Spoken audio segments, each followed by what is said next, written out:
Hello friends, welcome to day trader Telugu.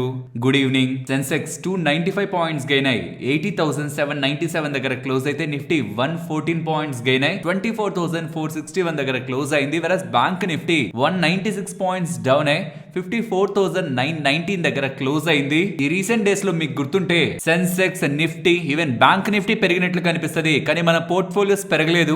అవునా కాదా అని మిమ్మల్ని అడుగుతూ వచ్చాను. కానీ ఇవాళ సెన్సెక్స్, నిఫ్టీ పెద్దగా పెరగలేదు. బ్యాంక్ నిఫ్టీ ఏకంగా నెగిటివ్ లో ఉంది. బట్ ఇవాళ మీ పోర్ట్ఫోలియోస్ ఖచ్చితంగా బాగా పెరుగుండాలి. ఎందుకంటే mid cap 1.8% and small cap 1% దగ్గరగా పెరిగింది. కాబట్టి ఎవరెవరైతే స్మాల్ క్యాప్స్, మిడ్ క్యాప్స్ లో ఎక్కువ ఇన్వెస్ట్మెంట్ చేస్తుంటారో వాళ్ళలో చాలా మంది పోర్ట్ఫోలియోస్ ఇవాళ మంచి రిటర్న్ ని ఇచ్చుండాలి. రైట్ ఆర్ రాంగ్ అని మీరే చెప్పాలి. వెల్, దీని బ్యాక్ చాలా రీజన్స్ ఉన్నాయి. గ్లోబల్ మార్కెట్స్ ఎందుకు పెరుగుతున్నాయనే దాని బ్యాక్. అలానే చాలా ఇంట్రెస్టింగ్ కామెంట్స్ లైక్ ట్రంప్ చేస్తున్న చైనా ఎకానమీ కొలాప్స్ అవ్వబోతుంది. కొలాప్స్ అవ్వబోతుంది కూడా కాదు, కొలాప్స్ అయిపోతూ ఉంది. ఇలాంటి స్టేట్మెంట్స్ కూడా ఉన్నాయి. వీటిని ఒక్కొక్కటిగా మాట్లాడుకుందాం. ఫస్ట్, అసలు మార్కెట్స్ ఎందుకు పెరిగాయి?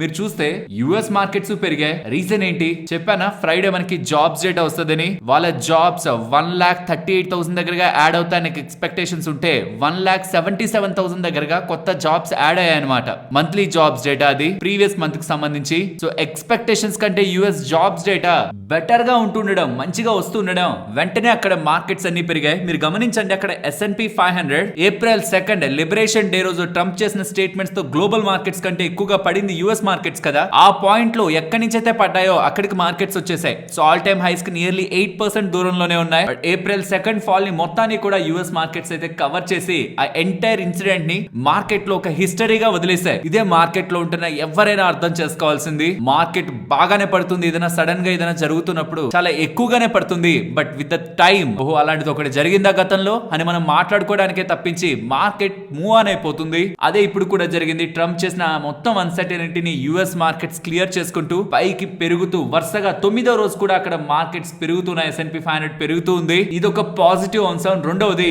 ఓపీఈసీ మీకు తెలుసు కదా, ఈ క్రూడ్ ఆయిల్ రిలేటెడ్ గా ప్రొడక్షన్ ఎలా ఉండాలి అండ్ దీని రిలేటెడ్ గా కంట్రోల్ చేసే వాళ్ళు నెక్స్ట్ ఫర్దర్ కమింగ్ టైమ్స్ లో కూడా 4 లక్షల బ్యారెల్స్ దగ్గరగా ఫర్దర్ గా కూడా వాళ్ళ ప్రొడక్షన్ ని పెంచబోతున్నారని, జూన్ మంత్ లో పెంచబోతున్నారని ఇలా చెప్పారు. జూన్ మంత్ లో 4 లక్షల బ్యారెల్స్ కి ప్రొడక్షన్ ఇంకా పెంచుతారంటున్నారు కదా. కానీ లాస్ట్ 2 మంత్స్ లో మీరు అబ్జర్వ్ చేస్తే 8 lakh బ్యారెల్స్ దగ్గరగా వాళ్ళు ప్రొడక్షన్ ని పెంచుతున్నట్టు. అటు పక్క నుంచి సౌదీ సైడ్ నుంచి మనకి క్రూడ్ ఆయిల్ రిలేటెడ్ గా, ప్రైజెస్ రిలేటెడ్ గా వీక్ అయ్యేలానే మనకి అప్డేట్స్ కనిపిస్తున్నాయి. అండ్ ఇప్పుడు ఓపీఈసీ ప్లస్ దగ్గర నుంచి కూడా మనకి క్రూడ్ ఆయిల్ ఒక ప్రొడక్షన్ హైక్ రిలేటెడ్ గానే అప్డేట్స్ కనిపిస్తుండడం. రీసెంట్ టైమ్స్ లో mostly crude oil $60 per barrel below mark చూసుండరు. బట్ ఆ లెవెల్ మార్క్ వరకు ఇప్పుడు క్రూడ్ ఆయిల్ ఫాలో అవుతుండడం, అది కూడా మన ఇండియా రిలేటెడ్ గానే మంచిది. వీటన్నిటిని కూడా పక్కన ఉంచండి. ఈ క్రూడ్ ఆయిల్ రిలేటెడ్ గా తగ్గినా తగ్గకపోయినా యుఎస్ కి సంబంధించి జాబ్స్ డేటా ఎలా ఉన్నా ఈ రీసెంట్ టైమ్స్ లో మీరు అబ్జర్వ్ చేస్తే మార్కెట్ దేని రిలేటెడ్ గా స్ట్రగుల్ అవుతుంది, మన వాళ్ళ రిలేటెడ్ గా ఎలాంటి అటాక్ పాకిస్తాన్ మీద ఉంటుందని. సి యాజ్ ఎ కంట్రీ ఏ పాయింట్ లోను మనం పాకిస్తాన్ తో కంపేర్ చేసుకునే స్టేజ్ లో ప్రెసెంట్ మనం లేవు. ఒక్క న్యూక్లియర్ వెపన్స్ ఇష్యూస్ లో తప్పించి అక్కడ కూడా మనదే అప్పర్ హ్యాండ్ ఉంటుంది. బట్ స్టిల్ వాళ్ళ దగ్గర న్యూక్లియర్ వెపన్స్ ఉంటుండడం పాకిస్తాన్ కొంచెం వాల్యూ పెట్టి చూడగలిగేలా వాళ్ళకు ఒక చిన్న పొజిషన్ అయితే ఇచ్చింది. కానీ ఒకవేళ బదులు తీర్చుకునే ప్రయత్నంలో ఒకవేళ ఇండియా ఏదైనా చేస్తే, చైనా కానీ వేరే వేరే కంట్రీస్ కానీ పాకిస్తాన్ సైడ్ తీసుకొని ఇండియా రిలేటెడ్ గా ఏదైనా ఇష్యూస్ ని క్రియేట్ చేసే ప్రయత్నం చేస్తాయని మార్కెట్ లో ఈ చిన్న చిన్న భయాలు ఉంటాయి చూసారా. ఈ భయాలతో అమ్మాల్సిన అవసరం లేదు. కొత్తగా కొనే వాళ్ళు ఆగుతున్నా చాలు, ఈ ఇన్సిడెంట్ అంతా సెటిల్ అయ్యాక చూద్దాం అనుకుని ఆగినా చాలు, మార్కెట్ లో కొంత అన్సర్టనిటీ ఉంటుంది. కాబట్టి రీసెంట్ డేస్ లో మనకి స్మాల్ క్యాప్స్, మిడ్ క్యాప్స్ లో ఆ పెయిన్, ఆ ప్రెషర్ క్లియర్ గా కనిపించింది. బట్ ఇవాళ మార్కెట్స్ మూవ్ అవుతున్న విధానం చూస్తుంటే అన్లెస్ ఏదైనా ఒక స్ట్రాంగ్ రీజన్ మార్కెట్ కి తెలిస్తే తప్పించి ఈ ఇండియా పాకిస్తాన్ రిలేటెడ్ గా ఏదో జరిగిపోతుందన్న ఒక భయాలు మార్కెట్ కొంత టెంపరీగా పక్కన పెడుతున్నట్లయితే అర్థం అవుతుంది. ఇన్ సింపుల్ టర్మ్స్, అన్లెస్ ఏదైనా ఒక స్ట్రాంగ్ అప్డేట్ పాకిస్తాన్ సైడ్ నుంచా, ఇండియా సైడ్ నుంచా ఈ వార్ రిలేటెడ్ గా అఫీషియల్ గా బయటకు వస్తే తప్పించి ఇప్పటి వరకు వస్తున్న చిన్న చిన్న అప్డేట్స్ తో మార్కెట్ ఇక పట్టించుకోవట్లేదు ఇన్సిడెంట్ అనేలా మనకు అర్థమవుతుంది. ఇదంతా పాజిటివ్ ఆస్పెక్ట్ కదా. నెగిటివ్ సైడ్ కూడా కొన్ని ఉన్నాయి. అంటే మన మార్కెట్స్ కి నెగిటివ్ అని కాదు, కానీ అవి న్యూట్రల్ ఆర్ పాజిటివ్ కూడా కాదు. కొంత నెగిటివ్ షేడ్ వాటుకుంటున్నవి, ఇంపాక్ట్ చేసే లెవెల్ లేకపోతున్నా కొంత నెగిటివ్ షేడ్ ఉంటున్నవి. వాటిని తెలుసుకుందాం. అందులో ఫస్ట్ ది, ఇది మన ఎకానమీ పైన ఏం ఇంపాక్ట్ కాదు, కానీ మన తెలుగు సినిమాలు కూడా వేరే వేరే దేశాల్లో చాలా ఎక్కువ రెవెన్యూస్ సంపాదిస్తూ ఉంటాయి కదా. మోస్ట్లీ మన వరల్డ్ వైడ్ మూవీస్ అయిపోయాయి కదా. అంటే అన్ని కాదు, కొన్ని వరకు. వాటికి ఇప్పుడు కొంత కష్టాలు ఎదురయ్యేలా కనిపిస్తుంది. యుఎస్ కి సంబంధించిన వాళ్ళ ఇవాళ ఫిలిం ప్రొడక్షన్ రిలేటెడ్ గా ట్రంప్ మాట్లాడుతూ ఇక్కడ ఉంటున్న మా హాలీవుడ్ ని వేరే వేరే దేశాలన్నీ కూడా మా దగ్గరికి రండి అంటే మా దగ్గరికి రండి అని ఇలా చెప్తున్నాయి. వేరే దేశాలకు సంబంధించిన సినిమాలేమో మా దగ్గర నుంచి మంచిగా డబ్బులు సంపాదించుకుంటున్నాయి, కానీ మావేమో వేరే దగ్గరికి రప్పించాలని చూస్తున్నాయి. కాబట్టి వేరే వేరే దేశాల నుంచి ఏ సినిమాలైనా మా దగ్గరికి వచ్చి ఆడాలంటే 100% టారిఫ్ వేస్తున్నా అన్నారు. అసలు ఈయన మాట్లాడుతున్న దానికి ఏం మాట్లాడినా 50% 100% టారిఫ్లతో వెళ్ళిపోతున్నారు. మళ్ళీ చెప్తున్నాను, ఆ టారిఫ్లు ఎవరు కట్టాలి? ఖచ్చితంగా మూవీ చూడాలనుకుంటారు. మన తెలుగు వాళ్ళే ఉండొచ్చేమో, లేకపోతే వేరే లాంగ్వేజ్ వాళ్ళు కూడా ఇండియన్స్ ఉండొచ్చేమో, లేకపోతే ఈవెన్ వాళ్ళ కంట్రీకి సంబంధించిన సిటిజన్స్ కూడా ఈ సినిమాని చూడాలనుకోవచ్చేమో ఇంగ్లీష్ లాంగ్వేజ్ లో. ఎవరు కడతారు ఇప్పుడు ఫైనల్ గా ట్యాక్స్? ఈ మూవీ తీసిన ప్రొడ్యూసర్లు కడతారా? ఆ థియేటర్ వాళ్ళు కడతారు. థియేటర్ వాళ్ళు కడుతున్నారంటే వాళ్ళ మార్జిన్స్ కోసం ఏం చేస్తారు? టికెట్ ధరని పెంచుతారు. దాంతో ఏమవుతుంది? ఓవరాల్ గా ఇండియాకి సంబంధించిన ప్రొడ్యూసర్ కి వచ్చే డబ్బులు తగ్గుతుంది. ఒకవేళ సేల్స్ తగ్గితే అంత డబ్బులు ఎందుకని వెళ్ళడం మానేస్తే సేల్స్ తగ్గుతుంది. ఆర్ అంత డబ్బులు పెట్టి వెళ్దాం అనుకున్నా సరే సేల్స్ అలానే ఉన్నా ఆ భారం పడేది అమెరికా ప్రజల మీద, ఆర్ అక్కడ ఉంటున్న ఇండియన్స్ మీద. ఇదిలా ఉంటే చైనాకు సంబంధించిన ఎకానమీ కొలాప్స్ అయిపోతుంది. యుఎస్ మాత్రం స్ట్రాంగ్ గా పెరుగుతుంది. బట్ ఏదో ఒక పాయింట్ లో నేనైతే చైనాకి రిలేటెడ్ గా వేసిన ట్యాక్స్ అయితే తగ్గిస్తాను, కానీ నాకైతే ఒక ఫెయిర్ ట్రేడ్ డీల్ కావాలి చైనాతో. ఏదో ఇష్టం వచ్చినట్లు కాకుండా ఫెయిర్ ట్రేడ్ డీల్ వస్తేనే నేను తగ్గించుకుంటాను. బట్ ఏదో ఒక పాయింట్ లో అది చేస్తానని ఇలా చెప్తూ నాన్ యుఎస్ మూవీస్ మీద, యుఎస్ లో ప్రొడ్యూస్ గాని మూవీస్ మీద 100% ట్యాక్స్ అని ఇలా స్టేట్మెంట్స్ తో ట్రంప్ రిలేటెడ్ గా never ending statements, mega statements అయితే కంటిన్యూ అవుతూనే ఉన్నాయి. ఇదిలా ఉంటే ఇండియా రిలేటెడ్ గా పెద్ద స్టేట్మెంట్స్ ఏం లేవు. పాకిస్తాన్ రిలేటెడ్ గా ఇష్యూతో మన ప్రైమ్ మినిస్టర్ నరేంద్ర మోడీ గారు ఎప్పుడు ఏ యాక్షన్ తీసుకుంటారనేది మీకే వదిలేస్తున్నారని భద్రతా దళాలకి ఫుల్ గా స్వేచ్ఛనైతే ఇచ్చారు. మరి వాళ్ళు ఎప్పుడు ఏ స్టెప్స్ తీసుకుంటారో అప్పుడు ఏదైనా మార్కెట్ చిన్నగా రియాక్ట్ అవుతుందేమో. కానీ ఈ 21st సెంచరీలో యుద్ధం చేయడం అంటే డైరెక్ట్ గా యుద్ధమే కాదు, మల్టిపుల్ వేస్ లో కంట్రీస్ రిలేటెడ్ గా ఉంటున్న ఎడ్జ్ ని డామేజ్ చేయాలనే ప్రయత్నం కూడా వేరే కంట్రీకి స్కోప్ ఉంటే చేస్తారు. కాబట్టి ప్రెసెంట్ ఇండియా వాటర్ రిలేటెడ్ గా ఇండస్ వాటర్ ట్రీటీ రిలేటెడ్ గా గతంలోనే ఎక్స్ప్లెయిన్ చేశాను కదా మొత్తం ఇష్యూ అంతా. మనకి రివర్స్ రిలేటెడ్ గా కంట్రోల్ ఉంది అండ్ వేటిల్ రిలేటెడ్ గా మనం ఎలా చేస్తే అది పాకిస్తాన్ కి ఏ మేరకు ఇంపాక్ట్ ఉంటుందని, అలా చెనాబ్ రివర్ రిలేటెడ్ గా ఉంటున్న బగ్లిహార్ డ్యామ్ రిలేటెడ్ గా వాటర్ ఫ్లో ని ఇండియా కట్ చేస్తూ further water supply Pakistan related గా తగ్గించాలనే ఆలోచనలో ఇండియా ఉందనేలా అప్డేట్స్ కనిపిస్తున్నాయి. ఇదిలా ఉంటే ఇండియా పాకిస్తాన్ రిలేటెడ్ గా ఉన్న ఇష్యూస్ తో రష్యా వాళ్ళు కలత చెందుతున్నారని, ఒకవేళ ఇద్దరికి విల్లింగ్ గా ఉంటే, ఇండియాకి పాకిస్తాన్ కి ఇద్దరికి విల్లింగ్ గా ఉంటే వాళ్ళు మధ్యవర్తిలా ఉంటూ ఇష్యూని సెటిల్ చేసేందుకు ప్రయత్నిస్తారనేలా రష్యా సైడ్ నుంచి కూడా స్టేట్మెంట్స్ మనకి కనిపిస్తున్నాయి. ఎందుకంటే రష్యాకి బోత్ కంట్రీస్ తో ట్రేడ్ డీల్స్ ఉన్నాయి కాబట్టి ఇక్కడ అన్సర్టనిటీ ఉండడం కూడా రష్యాకి అంత ఫేవర్ ఏం కాదు. కాబట్టి దీన్ని సెటిల్ చేయాలనే ప్రయత్నంలో రష్యా కూడా ముందుకు వస్తుందనేలా. ఇదేం నెగిటివ్ కాదు, బట్ స్టిల్ వేరే నేషన్స్ కూడా మన ఇష్యూ రిలేటెడ్ గా ఫోకస్ చేస్తున్నాయి అనేది అయితే మనం అర్థం చేసుకోవాలి. అండ్ మోస్ట్ ఇంపార్టెంట్ ఈ అన్నిట్లో కూడా నేను కొంత కన్సర్న్ అయితే కనిపిస్తున్నది, మన FTA ఉంది కదా, ఫెయిర్ ట్రేడ్ అగ్రిమెంట్ ఉంది కదా యూకే రిలేటెడ్ గా, అది ఒక్క స్టెప్ వెనక్కి వెళ్తున్నట్టు డేటా లోకలైజేషన్ అండ్ ఇంకొన్ని క్లాజెస్ ని చూపిస్తూ ఈ డీల్ ఇంకా కొంత వెనక్కి వెళ్లే అవకాశం, డిలే అయ్యే అవకాశం ఉందనేలా మనకి మల్టిపుల్ ఫైనాన్షియల్ ప్లాట్ఫామ్స్ లో అప్డేట్ గా అయితే కనిపిస్తూ ఉంది. అండ్ ఈ వీక్ మనం అబ్జర్వ్ చేయాల్సింది ఏంటంటే మోస్ట్లీ ఇది ఒక నాన్ ఈవెంట్ గానే మిగులుతుంది అనుకుంటున్నాను, బట్ చెప్పలేం. గతంలో అలా అనుకున్నప్పుడు ఒక సర్ప్రైజ్ ఈవెంట్ గా కూడా బయటకు వచ్చింది. కాబట్టి ఈ ఫెడ్ ఒక ఈవెంట్ 7th అంటే ఈ వెనస్డే కంప్లీట్ అవుతుంది నైట్, వెనస్డే నైట్ మనకు అప్డేట్ వస్తుంది అండ్ థర్స్డే మార్కెట్స్ ని ఇన్ఫ్లుయెన్స్ చేసే అవకాశం ఉంటుంది. సో 8th May ఓపెనింగ్ టైంలోనే మార్కెట్స్ దీని కారణంగా ఇంపాక్ట్ అవ్వచ్చు. సో కాబట్టి 7th మార్కెట్ లో ఎవరైనా ఓవర్ నైట్ పొజిషన్స్ ని క్యారీ చేస్తున్న వాళ్ళు 8th మార్నింగ్ ఈ ఫెడ్ రిలేటెడ్ గా ఈవెంట్ మార్కెట్ ని ఇంపాక్ట్ చేసే అవకాశం ఉందన్న విషయాన్ని కూడా గుర్తు పెట్టుకోవాలి. రీసెంట్ టైమ్స్ లో పదే ట్రంప్ సైడ్ నుంచి యుఎస్ ఫెడ్ చైర్మన్ ని కార్నర్ చేస్తూ తగ్గించు వడ్డీ రేట్లు అనేలా ప్రెషర్ అయితే కనిపిస్తుంది. బట్ నేను పొలిటికల్ ప్రెషర్స్ కి లొంగను. నేనైతే ఎకానమీలో నాకు ఏం చేయాలనిపిస్తుందో అదే నేను చేసుకుంటూ వెళ్తానలా ఫెడ్ స్టేట్మెంట్స్ కూడా కనిపిస్తున్నాయి. కాబట్టి ఈ ఫెడ్ చైర్మన్ కానీ తన మాటల మీద తను ముందుకు వెళ్తూ ఉంటే మోస్ట్లీ ఈసారి రేట్ కట్ అయితే ఉండదు. ఒకవేళ రేట్ కట్టే కానీ జరిగిందంటే ఈసారి మీటింగ్ లో దెన్ అది మార్కెట్స్ రిలేటెడ్ గా సర్ప్రైజ్ పాజిటివ్ ఎలిమెంట్ అయితే అవుతుంది, అది గుర్తుంచుకోవాలి. సో న్యూట్రల్ అలానే రేట్లు వదిలేస్తే మార్కెట్ ఎక్స్పెక్టేషన్స్ లో ఉంటున్నది. రేట్ కట్ కానీ చేస్తే అది బిగ్ సర్ప్రైజ్, రేట్ హైక్ కానీ చేస్తే అది కూడా బిగ్ నెగిటివ్ సర్ప్రైజ్. ఏం చేయదని మార్కెట్ అనుకుంటుంది, హైక్ చేస్తే నెగిటివ్, కట్ చేస్తే పాజిటివ్. అండ్ ఎఫ్ఐఎస్ ఒక షార్ట్స్ ఆల్మోస్ట్ నెగ్లిజిబుల్ గా అయిపోయాయి. 50% దగ్గరకు వచ్చేసారు. ఆల్మోస్ట్ 53% షార్ట్స్ ఉంటే 47% దగ్గరగా నెట్ లాంగ్స్ ఉన్నాయి. సో 50 దగ్గర ఉన్నారు. ఇంకా మార్కెట్ పెరగాలనుకుంటున్న లాంగ్స్ హెవీగా బిల్డ్ అవ్వచ్చు. 47% దగ్గర ఉన్న లాంగ్స్ 57, 67, 77, 80% దగ్గర కూడా వెళ్ళొచ్చు. బట్ ఆ సినారియోస్ కూడా మార్కెట్ కి హెల్ప్ అవ్వాలి. ఇవాళ ఏషియన్ మార్కెట్స్ ఒక ఇన్ఫ్లుయెన్స్ మన మార్కెట్ మీద పెద్దగా లేదు. మెజారిటీ ఆఫ్ ఏషియన్ మార్కెట్స్ అన్ని క్లోజ్ లో ఉన్నాయి. బీట్ చైనా కానీ, జపాన్ కానీ, సౌత్ కొరియా కానీ, హాంకాంగ్ కానీ, most of the markets close లో ఉన్నాయి. కాబట్టి ఎఫ్ఐఎస్ ఒక ఇన్ఫ్లుయెన్స్ కూడా ఇవాళ ఆ సెగ్మెంట్స్ నుంచి, ఆ ఏరియాస్ నుంచి వస్తున్న ఎఫ్ఐఎస్ ఒక ఇన్ఫ్లుయెన్స్ కూడా ఇవాళ కొంత మార్కెట్ లో వీక్ గా ఉండొచ్చు. సో కాబట్టి ఇవాళ వచ్చే FIDA డేటా అది ఎంత పాజిటివ్ గా ఉన్నా ఎంత నెగిటివ్ గా ఉన్నా దాని అంత సీరియస్ గా చూడడం కరెక్ట్ కాదనేది నా ఒపీనియన్. ఇలా most of the markets close లో ఉంటున్నప్పుడు వచ్చే FI డేటా అంత ట్రస్ట్ వర్త్ ఏం కాదు, అది ఈవెన్ పాజిటివ్ గా ఉన్నా.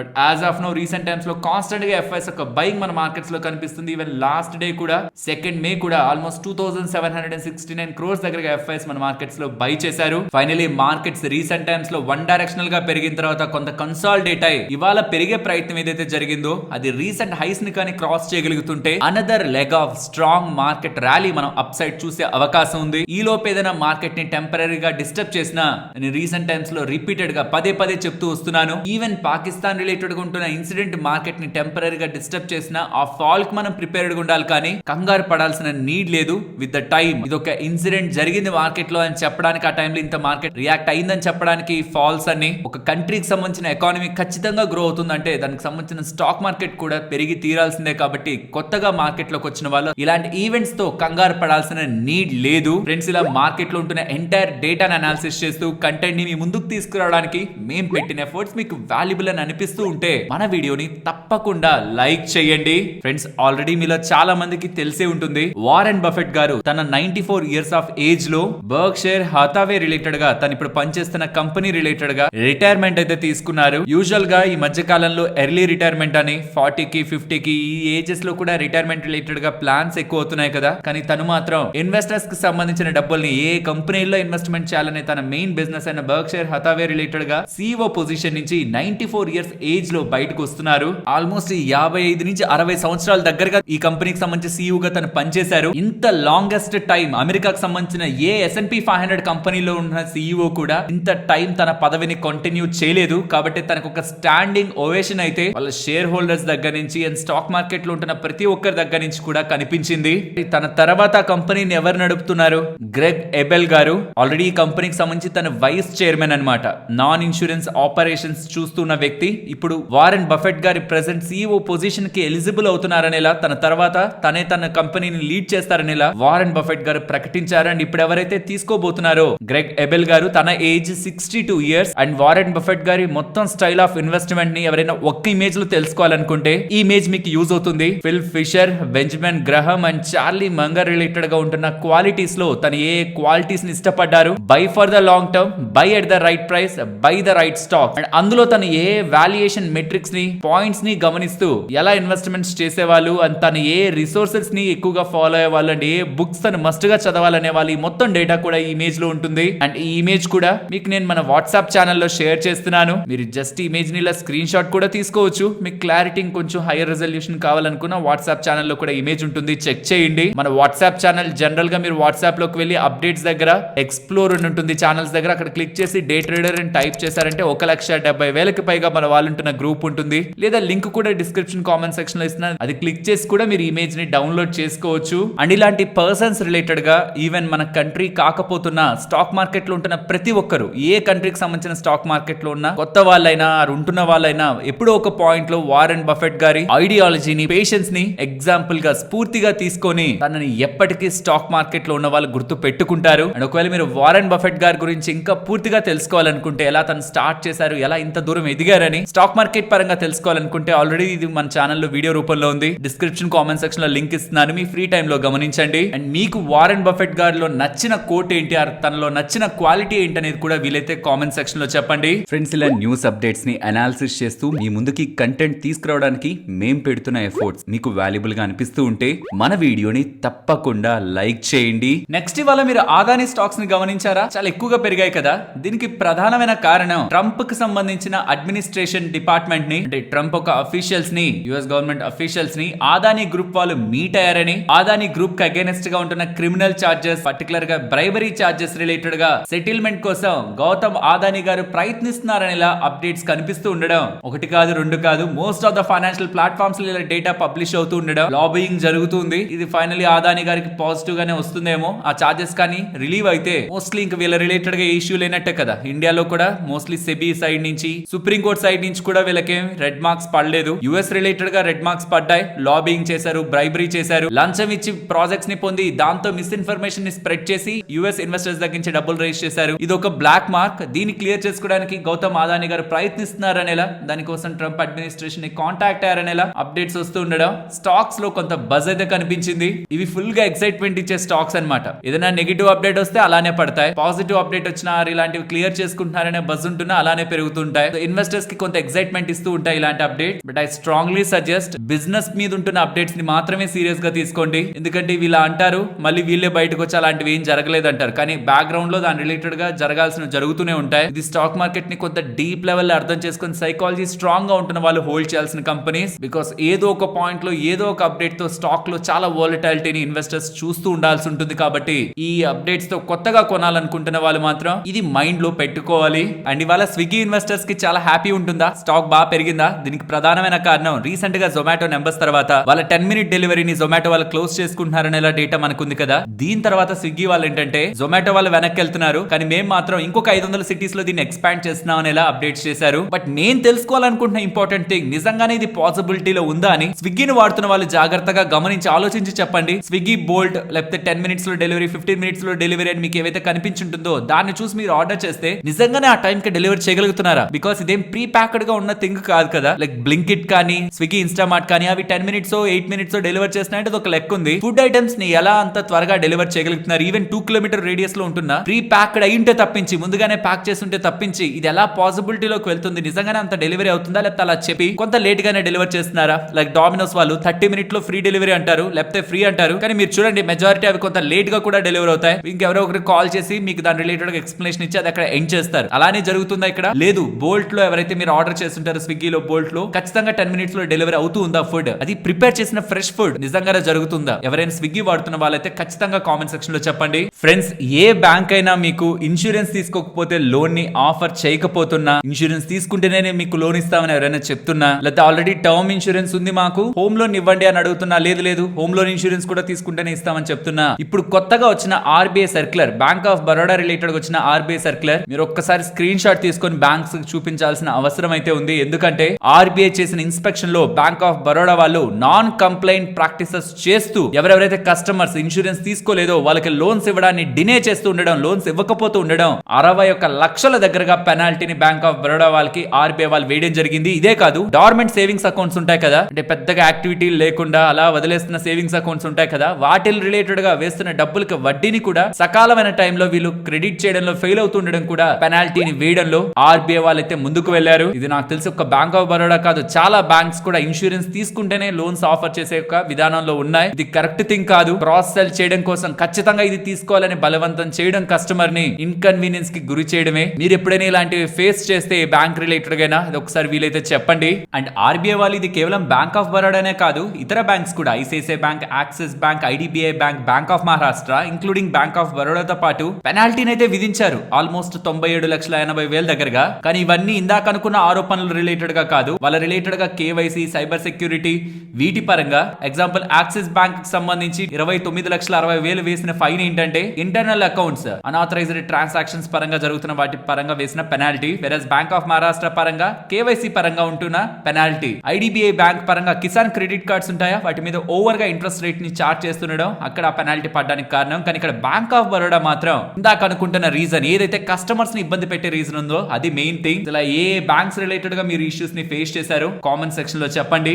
అండ్ ఫ్రెండ్స్, ఈ ఐపీఓస్ రిలేటెడ్ గా లాక్ ఇన్స్ కంప్లీట్ అవుతున్నప్పుడు ఎలాంటి వోలటాలిటీ ఉంటుందనేది మీరు అందరూ గమనించే ఉంటారు. కాబట్టి నెక్స్ట్ 30 days వరకు కూడా ఏ కంపెనీస్ రిలేటెడ్ గా ఐపీఓస్ వచ్చిన వాటి రిలేటెడ్ గా లాక్ ఇన్స్ కంప్లీట్ అవబోతున్నాయి, ఎన్నెన్ని షేర్లు బయటకు రాబోతున్నాయి, వాటి వాల్యూ ఎంత, అండ్ ఐపీఓ వచ్చినప్పటి నుంచి ఇప్పటి వరకు ఎంత రిటర్న్ ని ఆ కంపెనీ డెలివర్ చేసిందన్న మొత్తం డేటా కూడా ఇక్కడ మీకు స్క్రీన్ మీద ఉంటుంది. ఆ మొత్తం లిస్ట్ లో కొంత ఫేమస్ అయిన ఐపీఓ ఒక నేమ్స్ ని కూడా మీకు స్క్రీన్ ముందు ఉంచుతున్నాను. ఒనాసా కన్స్యూమర్, రెయిన్బో చిల్డ్రన్ హాస్పిటల్ కానీ, సెలో కానీ, Sagility, Swiggy, Niva Bupa, Aadhaar housing finance, Hexaware technologies, Zinka logistics, Pradeep phosphates, Tata technologies. వీటికి సంబంధించి ఏ లాక్ ఇన్ డేట్స్, అప్పుడు ఎన్ని షేర్స్ బయటకు విడుదలవుతాయి, పర్సెంటేజ్ అవుట్ స్టాండింగ్ షేర్స్ తో చూస్తే ఎంత పర్సెంటేజ్ రిలీజ్ అవుతున్నాయి, లాక్ ఇన్ ఒక వాల్యూ ఎంత, ఐపీఓ వచ్చినప్పటి నుంచి ఎంత పర్ఫార్మెన్స్ ఇవి డెలివర్ చేశాయి, ఇష్యూ ప్రైస్ నుంచి లిస్టింగ్ నుంచి అనే డేటా కూడా ఇక్కడ మీకు ఉంటుంది. వీలైతే ఇవి స్క్రీన్ షాట్ తీసుకొని ఉంచండి. మీరు ఈ బిజినెస్ లో ఏదైనా మంచిగానే ఆల్రెడీ స్టడీ చేసి పెట్టుకున్నారు, ఆ పాయింట్ లో ఇన్వెస్టర్స్ ఎగ్జిట్ అవుతున్నప్పుడు స్టాక్స్ పడ్డాయనుకోండి, అది మీకు మంచి అవకాశం ఎంటర్ అవ్వడానికి. ఎందుకంటే ఓన్లీ వాళ్ళు లాక్ ఇన్ కారణంగానే వెయిట్ చేసి లాక్ ఇన్ అయ్యాక ఎగ్జిట్ అవుతున్నారు. కాబట్టి మీకు ప్రాపర్ కమాండ్ ఆ కంపెనీ రిలేటెడ్ ఉంటున్న బిజినెస్ అవుట్లుక్ మీద ఉంటే, గ్రోత్ మీద ఉంటే, అది డెఫినెట్లీ ఒక మంచి అవకాశం. హోప్ మీకు ఇమేజ్ క్లారిటీగానే ఉందని వీలైతే స్క్రీన్ షాట్ తీసుకోండి, లేదంటే మన గ్రూప్ లో కూడా అది షేర్ చేసి ఉంటాను, లింక్ డిస్క్రిప్షన్ కామెంట్ సెక్షన్ లో ఉంటుంది. ఫ్రెండ్స్, రీసెంట్ టైమ్స్ లో ఏ కంపెనీస్ మంచిగా నెంబర్స్ ని పోస్ట్ చేశాయి, ఇయర్ ఆన్ ఇయర్ లో వాళ్ళ రెవెన్యూ అండ్ ప్రాఫిట్ గ్రోత్ మంచిగా పోస్ట్ చేసిన కంపెనీస్ ఒక లిస్ట్ ఇక్కడ మీకు స్క్రీన్ మీద ఉంటుంది. ఒకవేళ ఈ కంపెనీస్ రిలేటెడ్ గా నెంబర్స్ రీసెంట్ టైమ్స్ లో మన ఛానల్లో కవర్ చేయడంలో మిస్ అయినా, మీరు ఆల్రెడీ ఈ కంపెనీస్ లో వీటిల్లోనే హోల్డ్ చేస్తున్నా, మీకు అది యూస్ఫుల్ గా ఉంటుందని, అండ్ ఈ కంపెనీస్ లో ఎవరైనా స్టడీ చేస్తున్నా సరే నెంబర్స్ బాగొచ్చా అని ఒక క్లారిటీ మీకు ఉంటుందని డేటాని షేర్ చేస్తున్నాను. నెక్స్ట్ టాటా మోటార్ గురించి మాట్లాడుకోవాలి. యుఎస్ ప్రెసిడెంట్ ట్రంప్ రిలేటెడ్ గా ఆటో మీద టారిఫ్లు వేశాక, వేరే దగ్గర ప్రొడక్షన్ అవుతూ యుఎస్ లో వచ్చి సేల్ అవుతున్న ఆటోస్ మీద టారిఫ్ వేశాక, టాటా మోటార్స్ వాళ్ళు వాళ్ళ జేఎల్ఆర్ ఎక్స్పోర్ట్స్ ని, యుఎస్ కి చేస్తున్న ఎక్స్పోర్ట్స్ ని పాస్ చేశారు కదా. ఆఫ్టర్ ద లాంగ్ టైమ్ ఆ ఎక్స్పోర్ట్స్ ని మళ్ళీ రీస్టార్ట్ చేస్తున్నారని అప్డేట్స్ చేస్తున్నారు. ఇది చాలా ఇంపార్టెంట్. ఎంటైర్ టాటా మోటార్స్ కి సంబంధించిన కన్సాలిడేటెడ్ రెవెన్యూలో 70% దగ్గరగా రెవెన్యూ అనేది జేఎల్ఆర్ నుంచి వస్తుంది. ఆ జేఎల్ఆర్ లో 33% దగ్గరగా రెవెన్యూ యుఎస్ నుంచి వస్తుంది. అలాంటి యుఎస్ రిలేటెడ్ గా సేల్స్ ఆపుతున్నాం, పాస్ చేస్తున్నాం అని ఒకసారి స్టేట్మెంట్స్ చేసినప్పుడు స్టాక్ నెగిటివ్ గా రియాక్ట్ అయింది. బట్ మళ్ళీ ఇప్పుడు రీస్టార్ట్ చేస్తున్నాం అనే స్టేట్మెంట్స్ స్టాక్ పరంగా మంచిగానే చూడాలి. నెక్స్ట్ BMW ఇండస్ట్రీస్ గురించి మాట్లాడుకోవాలి. ఇది మనం చూసే కార్ల కంపెనీ కాదు, ఇది చిన్న కంపెనీ. ఆల్మోస్ట్ మార్కెట్ క్యాపిటల్ 1036 కోట్ల దగ్గరగానే ఉంటుంది. ఆల్మోస్ట్ ఇవాళ 17% దగ్గరగా పెరిగి ₹53.90 దగ్గరగా క్లోజ్ అయింది. రీజన్ ఏంటంటే వీళ్ళకి టాటా స్టీల్ దగ్గర నుంచి 1764 కోట్లు విలువ చేసే ఒక కాంట్రాక్ట్ లభించింది అంటున్నారు. 1037 కోట్ల కంపెనీకి 1764 కోట్లు విలువ చేసే కాంట్రాక్ట్ లభించింది అంటాం. అది కూడా 2029 మార్చ్ 31 వరకు ఈ కాంట్రాక్ట్ లభించింది అంటాం. స్టాక్ ఇవాళ పెరిగింది. వీళ్ళు ఏం చేస్తూ ఉంటారు? Manufacturing, processing and selling of steel products. ఇది ఆల్మోస్ట్ 1981 లో స్టార్ట్ అయిన company. Next Apollo micro systems గురించి మాట్లాడుకోవాలి. వీళ్ళు ఐడియల్ ఎక్స్ప్లోజివ్స్ ని 107 crore పెట్టి ఆ కంపెనీని అక్వైర్ చేస్తున్నట్టు. ఎంటైర్ క్యాష్ డీల్ ఇది, ఈక్విటీ ఏం లేదు, టోటల్ గా క్యాష్. దీంతో అపోలో మైక్రో సిస్టమ్ అండర్ లో ఉంటున్న Apollo defence industries private limited, ఆ కంపెనీ యొక్క సబ్సిడరీ, ఈ ఐడియల్ ఎక్స్ప్లోజివ్స్ లిమిటెడ్ ని కంపెనీని అక్వైర్ చేయబోతుందని. ఇది హిందూజా గ్రూప్ కి సంబంధించిన GOCL కార్పొరేషన్ వాళ్ళు సెల్ చేస్తుంటే కొంటున్న కంపెనీ అని. దీంతో అపోలో మైక్రో సిస్టమ్ వాళ్ళకి సంబంధించిన వర్టికల్ ఇంటిగ్రేషన్ ఇంకా స్ట్రెంథన్ అవుతూ ఈ డిఫెన్స్ సెగ్మెంట్ లో వీళ్ళు ఇంకా స్ట్రాంగ్ ప్లేయర్ గా ఎవాల్వ్ అవ్వడానికి డీల్ వీళ్ళకి యూజ్ అవుతుందని అపోలో మైక్రో సిస్టమ్స్ వాళ్ళ అప్డేట్స్ అయితే చేశారు. నెక్స్ట్ భారతీ ఎయిర్టెల్ వాళ్ళ DTH బిజినెస్ అండ్ టాటా వాళ్ళకి సంబంధించిన టాటా ప్లే ఉంది కదా, DTH బిజినెస్, ఈ రెండు ఒకటవబోతున్నాయి, మర్జ్ అయిపోబోతున్నాయి అనే అప్డేట్స్ వచ్చాయి. కానీ ఈ డీల్ ని ఇప్పుడు కాల్ ఆఫ్ చేస్తున్నట్టు, టర్మ్స్ అండ్ కండిషన్స్ కుదరక ఈ డీల్ అయితే ముందుకు వెళ్ళదని మల్టిపుల్ ఫైనాన్షియల్ ప్లాట్ఫామ్స్ లో నో డీల్ అనేలా డేటా అయితే పబ్లిష్ అయింది.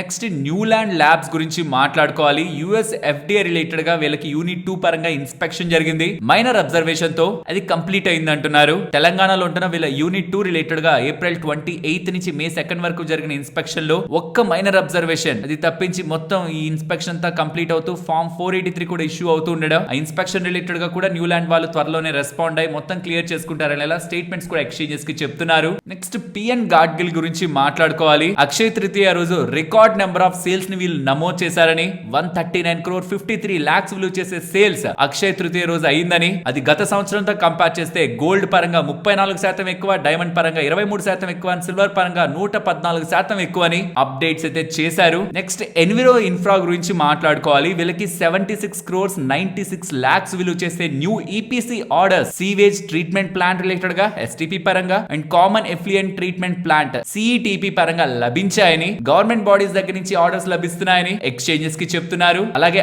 ఆజాద్ ఇంజనీరింగ్ వాళ్ళకు కూడా 452 crore విలువ చేసే long term contract GE steam power వాళ్ళ దగ్గర నుంచి లభించిందని. GE వెర్నోవా స్విట్జర్లాండ్ కి సంబంధించిన యూనిట్ తో వీళ్ళు 6 years అగ్రిమెంట్ కుదుర్చుకుంటూ 452 crore విలువ చేసే కాంట్రాక్ట్ సైన్ చేశారనేలా, దీంతో వీళ్ళ గ్లోబల్ ఫుట్ ప్రింట్ కూడా పెరుగుతుందనేలా ఆజాద్ ఇంజనీరింగ్ వాళ్ళు అప్డేట్ చేస్తున్నారు. నెక్స్ట్ గోల్డియం ఇంటర్నేషనల్ గురించి మాట్లాడుకోవాలి. గోల్డియం ఇంటర్నేషనల్ వాళ్ళకి 80 crore విలువ చేసే order, good order, lab grown diamonds related గా ఎక్స్పోర్ట్ ఆర్డర్ పరంగా ఇంటర్నేషనల్ క్లయింట్ దగ్గర నుంచి లభించిందనేలా అప్డేట్స్ అయితే చేశారు. నెక్స్ట్ రిజల్ట్స్ గురించి మాట్లాడుకోవాలి. ఫస్ట్ SBI నెంబర్స్ గురించి మాట్లాడుకుందాం. ఫ్రెండ్స్, నెంబర్స్ ఏంటంటే కొంత కాంప్లెక్స్ గా మీకు కనిపిస్తూ ఉంటాయి. ఎందుకో చెప్తాను. ప్రాఫిట్ పెరిగింది, దానికి కారణం అదర్ ఇన్కమ్. అసెట్ క్వాలిటీ చాలా స్ట్రాంగ్ గా ఉంటుంది, దానికి కారణం వీళ్ళ హయ్యర్ రైట్ ఆఫ్. ఇది తప్పించి నెంబర్స్ లో మీకు ఏవైతే పాజిటివ్ గా కనిపిస్తున్నాయో దాన్ని జస్టిఫై చేయడానికి మనకి స్ట్రాంగ్ రీజన్స్ కూడా కనిపించవు. అండ్ ఓవరాల్ వాళ్ళ నెట్ ఇంట్రెస్ట్ ఇన్కమ్ కానీ, నెట్ ఇంట్రెస్ట్ మార్జిన్స్ కానీ, ప్రాఫిట్స్ కానీ ఎక్స్పెక్టేషన్స్ కి బిలోనే వచ్చాయి. అండ్ వీళ్ళ అవుట్లుక్ కూడా ఈ గ్రోత్ రిలేటెడ్ గా, లోన్స్ రిలేటెడ్ గా గ్రోత్ అవుట్లుక్ కూడా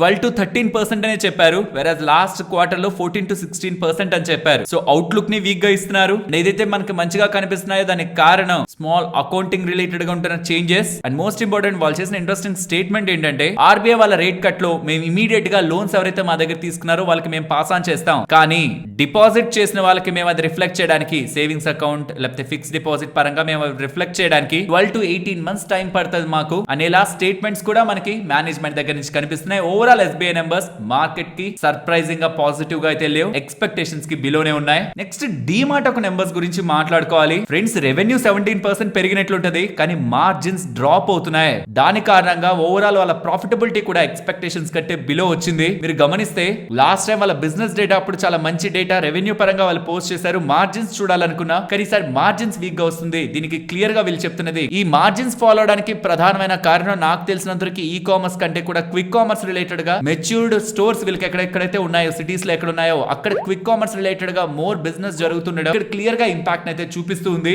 బట్ వీళ్ళు మార్జిన్స్ పడడానికి రీజన్స్ గా ఎంట్రీ లెవెల్ పొజిషన్స్ రిలేటెడ్ గా వేజెస్ పెరగడం ఒక కారణం అని, ఎఫ్ఎంసీజీ ప్రొడక్ట్స్ రిలేటెడ్ గా గ్రాస్ మార్జిన్స్ ఇంపాక్ట్ అవడం వీళ్ళ ఓవరాల్ మార్జిన్స్ ఇంపాక్ట్ చేసిన స్టేట్మెంట్స్ చేస్తున్నారు. బట్ ఓవరాల్ డీమార్ట్ ఒక నెంబర్స్ కూడా సేల్స్ బానే ఉంటున్న మార్జిన్స్ అండ్ ప్రాఫిటబిలిటీ విషయంలో మాత్రం డిసప్పాయింట్మెంట్ కనిపిస్తుంది. Friends Kotak Mahindra bank react అవుతుండడం, ఇవాళ స్టాక్ రియాక్ట్ అవుతుండడమే మీకు అర్థమైపోయి ఉంటుంది నెంబర్స్ బాలేవని. ప్రతి ఒక్క సెగ్మెంట్ లో కూడా ఎక్స్పెక్టేషన్స్ కంటే వీళ్ళు బిలోనే పోస్ట్ చేశారు. ఒక్క అసెట్ క్వాలిటీ విషయంలో తప్పించి గ్రోత్ రిలేటెడ్ గా చాలా ఫ్లాట్ గా ఈసారి వీళ్ళ డేటా అయితే కనిపిస్తుంది. మీరు ఇది డిపాజిట్స్ పరంగా చూసినా అడ్వాన్సెస్ పరంగా చూసినా వీక్ అంటే కూడా ఇంకేదైనా ఇంకా హైయర్ పదం వాడచ్చేమో. ఎందుకంటే 11 quarters లో వీళ్ళ డిపాజిట్స్ ఉంటే వీళ్ళ అడ్వాన్సెస్ 15 quarter లో ఉంది. నెట్ ఇంట్రెస్ట్ ఇన్కమ్ 14 quarter లో ఉంటే and profit after tax last 9 years లో ఎప్పుడు లేనంత డిక్లైన్ ఈసారి కనిపించింది. నేను లాస్ట్ 9 years గురించి మాట్లాడుతున్నాను. 14% డ్రాప్ ప్రాఫిటబిలిటీ పరంగా కనిపిస్తుంది. ఓన్లీ అసెట్ క్వాలిటీ బాగుందన్న ఒక విషయం తప్పించి గ్రోత్ రిలేటెడ్ గా complete disappointment Kotak Mahindra bank numbers లో అయితే ఉంటుంది. మ్యారికో రిజల్ట్స్ రెవెన్యూ స్ట్రాంగ్ గా ఉంది, మార్జిన్స్ వీక్ ఉండడం వల్ల రెవెన్యూ బాగుంటుండడం, ప్రాఫిట్స్ కూడా బెటర్ దాన్ ఎక్స్పెక్టెడ్ పోస్ట్ అయ్యాయి. ఓవరాల్ నెంబర్స్ ని మిక్స్ చేసి చూసినప్పుడు ఇంక్లూడింగ్ వాళ్ళ outlook double digit growth momentum ని మెయింటైన్ చేస్తారని చెప్తున్నారు. అండ్ ప్రాఫిట్ గ్రోత్ కూడా FY26 లో డబుల్ డిజిట్స్ లో వస్తుందని చెప్తున్నారు. మంచి అవుట్లుక్. మార్జిన్స్ రిలేటెడ్ గా హైయర్ మార్జిన్స్ రిలేటెడ్ గాను వాళ్ళ కాన్ఫిడెన్స్ ని చూపిస్తున్నారు. కాబట్టి ప్రాబబులీ మ్యారికో రిలేటెడ్ గా ఇన్వెస్టర్స్ కి నెంబర్స్ కంటే కూడా అవుట్లుక్ రిలేటెడ్ గా కమింగ్ టైమ్స్ లో ఇంట్రెస్టింగ్ డేటా అప్డేట్ అయ్యే అవకాశం ఉంది. Next RR Kabel wires related గా ఉంటున్న కంపెనీ. మీరు జస్ట్ గమనించండి, year on year comparison revenues 26% పెరుగుతున్నాయి, మార్జిన్స్ సాలిడ్ గా 2.24% దగ్గరగా ఎక్స్పాండ్ అవుతుండడం కారణంగా ప్రాఫిట్ ఆఫ్టర్ ట్యాక్స్ 64% దగ్గరగా ఎలివేట్ అయింది. Very strong numbers. ఈ కేబుల్ సెగ్మెంట్ లో కొత్త ప్లేయర్లు అందరూ వస్తారన్నప్పుడు స్టాక్స్ బానే పడ్డాయి. కానీ ఇండియా రిలేటెడ్ గా ఉంటున్న గ్రోత్ ప్రాబబ్లీ స్పేస్ రిలేటెడ్ గా మోర్ బిజినెస్ ని రీసెంట్ టైమ్స్ లో ఇంక్లూడింగ్ మార్జిన్ ఎడిషన్ ని తీసుకొస్తూ ఉండడం స్టాక్ ఇవాళ వెరీ స్ట్రాంగ్ గా కూడా ఈ నెంబర్స్ కి రెస్పాండ్ అయింది. Overall numbers beyond market expectations ఉన్నాయి. నెక్స్ట్ CDSL డేటా గురించి మాట్లాడుకోవాలి. వీళ్ళు నెంబర్స్ ని పోస్ట్ చేశారు. నెంబర్స్ మీకు స్క్రీన్ ముందు ఉంచుతున్నాను. నెంబర్స్ తో పాటు వీళ్ళు final dividend 12.5 rupees per share ని కూడా వీళ్ళు డిక్లేర్ చేయడం జరిగింది. వీళ్ళ నెంబర్స్ రిలేటెడ్ గా వీళ్ళ రెవెన్యూ ఆల్మోస్ట్ 6.7% దగ్గరగా డ్రాప్ అయింది. ప్రాఫిట్ ఏకంగా 22.4% దగ్గరగా డ్రాప్ అయింది. సో ఎక్స్పెక్టేషన్స్ కంటే నెంబర్స్ బిలోనే ఉన్నాయి. వీళ్ళ మెయిన్ బిజినెస్ అయిన డిపాజిటరీ యాక్టివిటీ కానీ అండ్ డేటా ఎంట్రీ పరంగా కానీ వీక్ బిజినెస్ రిపోర్ట్ అవుతుంది. వెరాస్ రిపాజిటరీ మాత్రం ఆ సెగ్మెంట్ మాత్రం గ్రో అవుతున్న డిపాజిటరీ యాక్టివిటీ డేటా ఎంట్రీ పరంగా ఉంటున్న week business data overall numbers అయితే డౌన్ సైడ్ కి పుష్ చేసింది. వెరాస్ సెనిసిస్ టెక్నాలజీ వాళ్ళు కూడా నెంబర్స్ ని పోస్ట్ చేశారు. రెవెన్యూస్ 81% ఆర్ 82% దగ్గరగా గ్రో అవుతున్నాయి.